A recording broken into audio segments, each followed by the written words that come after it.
Hi guys! Welcome to my vlog. So, our topic for today is about naman dun sa, still naman dun tayo sa topic ng how to convert GGives to GCash.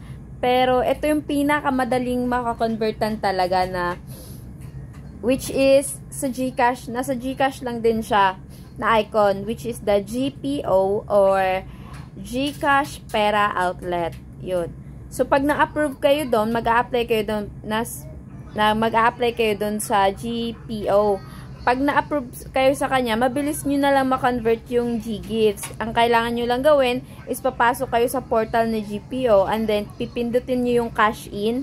Then, meron na yung magre-reflect na mga choices kung paano ka magka-cash in. And lalabas doon si GGives. So, pwede mong pindutin yun. Then, matik yung shop papasok sa portal ng GPO. And from GPO, pwede mo siyang ilagay sa GCash account mo directly. So, mabilis lang. Sobrang bilis lang nun.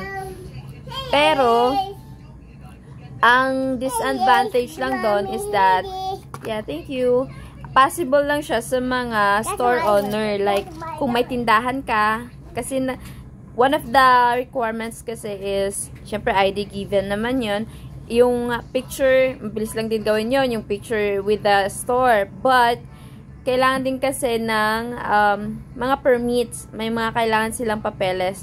Like, barangay permit, DTI, business permit, mga ganon.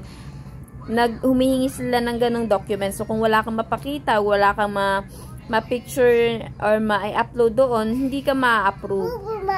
Yeah, let's go. Hindi ka basta-basta ma-approve. So, yun, madali kang sige na. No, sit. Okay, you sit there. Wait lang guys, kasi yung anak ko. Okay. Okay. Call mommy when you're done, okay?